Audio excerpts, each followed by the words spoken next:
मेथीची पालेभाजी खायची बोलली की सगळेजण आवडीने खातात, पण तेच मेथीचे दाणे जर खायचे बोलले तर काही काही जणांना आवडत नाही. मेथीचे दाणे एवढे पौष्टिक असतात की ब्लड प्रेशर, हार्टसाठी, डायबिटीज आणि शरीरामधली सूज कमी होण्यासाठी त्याचा उपयोग होतो. अजून पण भरपूर सारे फायदे आहे, पण ते आपल्याला माहिती नसतात आणि त्यामुळे मेथी खायला सगळेजण कानकूस करतात. आज आपण बनवणार आहे मेथी डोसा. डोशामध्ये मेथीचा वापर तर करतात, पण अगदी थोड्या प्रमाणात करतात. आज मी थोड्या जास्त प्रमाणात मेथी टाकून हा डोसा बनवलेला आहे. तर कशा पद्धतीने बनवायचा आहे, त्यामध्ये किती तांदूळ, किती मेथी वापरायची ते बघूया आता ह्या रेसिपीमध्ये. तुम्हाला जर ही रेसिपी आवडली तर रेसिपीला लाईक, चॅनलला सबस्क्राईब करायला विसरू नका आणि बेल आयकॉनला क्लिक करा, म्हणजे येणाऱ्या ज्या माझ्या रेसिपी आहेत त्या तुम्हाला पाहता येईल. डोशासाठी जे आपण तांदूळ घेणार आहे ते तुम्ही वाटीचं प्रमाण घ्या किंवा कपचं प्रमाण घ्या. तर इथे मी एक वाटी घेतलेली आहे आणि त्या वाटीने 2 वाटे मी तांदूळ घेतलेले. तर एका वाटीला आपल्याला 2 चमचे मेथी टाकायचे. तर 2 वाट्या आपण तांदूळ घेतलेले, तर 4 चमचे मेथी घेतलेली. इथे तांदूळ आणि मेथी स्वच्छ धुवून भिजून ठेवायची आपल्याला 7 ते 8 तास. तर तुम्ही बघू शकता इथे मी मेथी एका साईडला भिजवलेली आहे. तर भरपूर प्रमाणात छानपैकी मेथी भिजून फुललेली आहे आणि दुसऱ्या साईडला तांदूळ स्वच्छ धुवून हा पण छानपैकी फुललेला आहे. इथे हा तांदूळ आणि मेथी 7 ते 8 तास छान भिजत ठेवलेला आहे आणि त्यानंतर आपल्याला मेथी वाटून घ्यायची आहे. मेथी पहिल्यांदा आपल्याला मिक्सरच्या जारमध्ये टाकायची आहे आणि बारीक पेस्ट करायची पूर्ण. यामध्ये मी थोडंसं पाणी टाकलेलं आहे. याला गरज असेल तर आपल्याला नंतर परत पाणी टाकायचं आहे. तर मी बघू शकता मी परत इथं 1 ग्लास पाणी टाकलेलं आहे आणि मेथी छानपैकी वाटून घेतलेली आहे. पाणी आपल्याला थोडं थोडं प्रमाणात टाकायचं आहे, नाही तर मिक्सरच्या जारमधून ते पाणी बाहेर येतं. तर लागन तसं पाणी टाकून आपल्याला बारीक याची पेस्ट करून घ्यायची आहे आणि सेम जारमध्ये इथे तांदूळ टाकायचं आणि तांदूळ पण आपल्याला छानपैकी बारीक वाटून घ्यायचे. बघू शकता तुम्ही थोड्या थोड्या बॅचमध्ये करून मी तांदूळ वाटून घेणार आहे आणि तांदूळ बारीक वाटलेले आहेत. या पद्धतीचे पाणी टाकूनच मी तांदूळ वाटून घेतलेले आहेत. तर बघू शकता आता मेथी ज्या भांड्यामध्ये काढलेली आहे वाटलेली, त्याच भांड्यामध्ये मी तांदूळ काढलेले आणि सगळे तांदूळ वाटून झालेले. मेथी चिकट असते आपली, त्यामुळे पहिल्यांदा चमच्याने मिक्स करून घ्यायचे. इथे तुम्ही चमच्याचा वापर करू शकता किंवा हाताचा वापर करू शकता आणि मेथी आणि तांदूळ जे वाटलेले ते छानपैकी मिक्स करून घ्यायचे. मेथी चिकट असते त्यामुळे त्याच्या थोड्याशा गाठी बनतात, तर चमच्याने चांगलं मिक्स करून त्याच्या गाठी पूर्ण घालून टाकायच्यात. तर तुम्ही बघू शकता मी छानपैकी बराच टाईम मिक्स हे करत होते आणि त्यानंतर छानपैकी मिक्स झालेले. आता हे छानपैकी मिक्स झालेलं बॅटर आपल्याला झाकून ठेवायचं आणि जरी थंडी असेल, पावसाळा चालू असेल, तर असं नॉर्मली जे डोशाचं पीठ असतं ते फर्मंट होत नाही, पण आपण इथे मेथीचा वापर केलेला आहे तर त्याने छानपैकी पीठ फुललं जातं.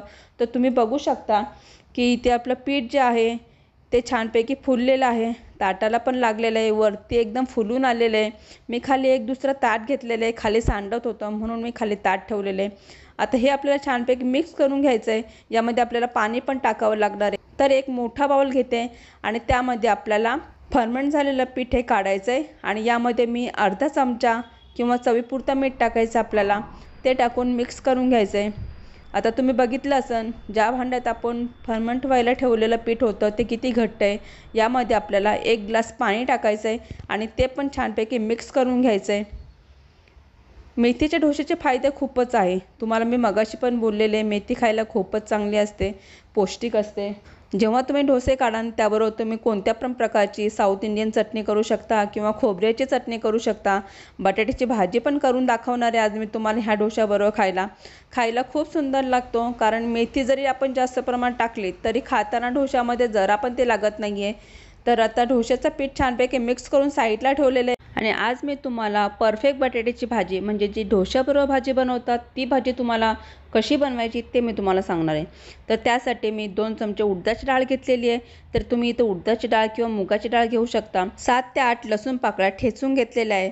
3 ते 4 हिरव्या मिरच्या स्लाईसमध्ये कट केलेल्या आहेत. थोडीशी कोथिंबीर आणि कोवळे कोथिंबीरचे देठ इथे मी घेतलेले आहेत, ते आपण फोडणीमध्ये वापरणार आहे. 2 कांदे स्लाईसमध्ये कट करून घेतलेले, अर्धा टोमॅटो आणि कढीपत्ता आणि फोडणीसाठी इथे अर्धा चमचा राय, 1 चमचा जिरं, लाल तिखट पाव चमचा घेतलेला आहे. इथं आपण हिरवी मिरची पण वापरलेली आहे, तर त्यानुसार आपल्याला लाल तिखट घ्यायचं आहे. हळद अर्धा चमचा धना पावडर, चवीपुरतं मीठ. लोखंडाची कढई मी आज घेतलेली आहे. लोखंडाच्या कढईमध्ये 3 ते 4 चमचे तेल टाकायचं आपल्याला. तेल गरम होऊन द्यायचं आहे. त्यानंतर डाळ जी उडदाची घेतलेली आहे ती चांगली आपल्याला लाल करून घ्यायची आहे. तर इथे तुम्ही मुगाची डाळ घेऊ शकता किंवा चण्याची डाळ पण घेऊ शकता, पण इथे आज मी उडदाची डाळ वापरलेली आहे. त्यानंतर राय आणि जिरं टाकायचं आहे. डाळ, राय, जिरं हे चांगलं लाल करून घ्यायचं आपल्याला. त्यानंतर पाव चमचा हिंग घेतला आहे. तर हिंग मगाशी मी तुम्हाला सांगितलेला नव्हता, आता तेलामध्ये मी टाकलेला आहे. तुम्ही बघू शकता डाळ जी आहे ती चांगली लाल झालेली आहे. त्यानंतर कढीपत्ता, लसूण, कांदा हे थोडंसं चांगलं नरम करून द्यायचं आहे. ह्या भाजीला आपल्याला कांदा जो आहे तो लाल करायचा नाही आहे, फक्त नरम झाला पाहिजे. कांदा थोडासा तेलामध्ये मिक्स करून घेतला, लगेच हिरवी मिरची आणि बटाटे टाकून घ्यायचे. तर आता मी कोथिंबीरीचे देठ जे घेतले होते कोवळे ते पण कांद्यामध्ये टाकते आणि हे कोथिंबीरीचे देठ थोडेसे तेलामध्ये परतून घ्यायचे, म्हणजे कोथिंबीरीचे देठ पण शिजतील आणि कांदा पण थोडासा नरम होईल. गॅस मी मीडियम ठेवलेला आहे. आणि त्यानंतर आपल्याला हिरव्या मिरच्या टाकायच्यात, त्या पण कांद्यामध्ये मिक्स करून घ्यायच्यात. आणि कोथिंबीरीत आपण सगळेच वापरतो, पण कोथिंबीरचे देठ असतात ते तुम्ही टाकून देतात. ते टाकून न देता मसाल्यामध्ये किंवा अद्रक लसूणची पेस्ट बनवतो त्यामध्ये तरी वाटून घेतली तरी त्याची चव खूप छान येते, किंवा फोडणीमध्ये वापरले तरी त्याची चव खूप छान उतरते फोडणीमध्ये. तर आता बघू शकता तुम्ही कांदा आपला नरम झालेला आहे. इथं मी मीठ टाकलेलं आहे, मीठ टाकून मिक्स करून घेतलेलं आहे. आणि आता आपल्याला लाल तिखट, धना पावडर, हळद पावडर हे टाकून सगळं मिक्स करून घ्यायचं आहे. आता छानपैकी मिक्स झालेलं आहे. आता जे बटाटे आहे ते हातानेच कुस्करून मी ह्या फोडणीमध्ये टाकणार आहे. कांदा आपला पूर्णपणे लाल झालेला आहे, फक्त तो नरम झालेला आहे. त्यानंतर मी 2 ते 3 चमचे इथे पाणी टाकणार आहे. हॉटेलमध्ये ढोश्याची भाजी थोडीशी शायनी आणि थोडीशी नरम असते, याचं राज आहे. बटाट्याची भाजी शिजवत असताना यामध्ये आपल्याला 2 ते 3 चमचे पाणी टाकायचं आहे आणि पाणी टाकून छानपैकी मिक्स करून घ्यायचं आहे. आणि झाकण लावून आपल्याला 2 मिनटं वाफ काढून घ्यायची, म्हणजे ती भाजी नरम होते आणि थोडीशी शायनी होते आणि खायला पण तोंडामध्ये सुकी सुकी लागत नाही आहे. तर तुम्ही बघितली असेल छानपैकी भाजी कांद्यामध्ये मिक्स करून घेतलेली आहे. आणि त्यावरती आता टॉमॅटो टाकलेला आहे आणि टॉमॅटो पण चांगला मिक्स करून घेतलेला आहे. आणि इथं झाकण लावून आपल्याला 2 ते 3 मिनटं ठेवायची आहे भाजी. आणि त्याला चांगली वाफ आली की भाजी आपली तयार झाली. तर तुम्ही बघितली असेल 2 ते 3 मिनटं झालेले आहे. आणि इथे भाजी एकदा मी परत मिक्स करून घेते. छानपैकी कलर आलेला आहे. जो टॉमॅटो आपण वरती टाकलेला होता तो पण छानपैकी नरम झालेला आहे. एकदा ही भाजी मिक्स करूया आणि त्यावरती कोथिंबीर टाकायची आहे आणि ही बटाट्याची भाजी आपली तयार झाली आहे. त्यानंतर आपल्याला आता डोसे बनवायला घ्यायचे. तर आता भाजी साईडला ठेवूया आणि डोसे बनवायला घेऊया. ह्या डोश्याबरोबर तुम्ही बटाट्याच्या भाजीबरोबर साऊथ इंडियन चटणीसुद्धा बनवू शकता. त्याची लिंक मी आय बटनवरती दिलेली आहे, तिथे तुम्ही बघू शकता. तर आता आपण डोसे बनवायला घेऊया. तर त्यासाठी गॅसवरती मी पॅन गरम करायला ठेवला आहे. आणि पॅन गरम झाल्यानंतर गॅस मी कमी केलेला आहे आणि त्यावरती तेल टाकून थोडासा पाण्याचा शिपका टाकलेला आहे. पाण्याचा शिपका टाकून झाल्यानंतर तवा जो असतो तो नॉर्मल टेम्परेचरवरती आणायचा आहे. एक पेला घेतलेला आहे, पेल्याच्या साहाय्याने आपल्याला पीठ जे आहे पॅनवरती टाकायचं आणि छानपैकी डोसा बनवून घ्यायचा आहे. तर बघू शकता छान जाळीदार डोसा तयार झालेला आहे. हा डोसा आपण काढलेला आहे तो पातळ काढलेला आहे. हा डोसा तुम्ही क्रिस्पी पण बनवू शकता आणि खूप कापसासारखा नरम पण होऊ शकतो. तर इथं मी पातळच डोसा काढलेला आहे. हा जरी तुम्हाला आता क्रिस्पी वाटत असेल पण थंड झाला की तो पूर्ण कापसासारखा नरम होतो. तुम्ही बघितलं मी डोसा काढून झाल्यानंतर मध्ये हा लालसर झाला होता आणि लाल झाल्यानंतर त्याच्या ज्या कडा असतात त्या मोकळ्या होतात आणि त्यानंतरच आपल्याला डोसा काढून घ्यायचा. तर आता डोसे काढून झालेले आहेत. आता मी आणखीन तुम्हाला डोसा काढून दाखवते. जेव्हा पण तुम्ही डोसा काढाल त्या टायमाला तुम्हाला गॅस जो आहे तो कमी करायचा आहे. नॉर्मल टेम्परेचर येण्यासाठी तुम्हाला त्यावरती पाण्याचा शिपका मारायचा आहे आणि त्यानंतरच डोसेचं पीठ टाकून डोसा बनवून घ्यायचा आहे. तर अशा पद्धतीने मी डोसे छानपैकी बनवून झालेले.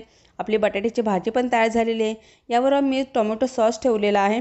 आणि तुम्ही बघितली असेल डोसा जो आहे तुम्हाला मी पहिल्यांदा स्टार्टिंगला पण दाखवलेला आहे. हातात घेतला तरी खूप छान मऊ कापसासारखा झालेला आहे. बघितलं किती छान डोसे झालेले आहेत. तर तुम्ही नक्की ही रेसिपी ट्राय करा. रेसिपी जर आवडली तर रेसिपीला लाईक, चॅनलला सबस्क्राईब करायला विसरू नका. बेल आयकॉनला क्लिक करा म्हणजे येणाऱ्या ज्या माझ्या रेसिपी आहेत त्या तुम्हाला पाहता येईल. चला मग परत भेटूया अशीच एक नवीन रेसिपी घेऊन. थँक्यू.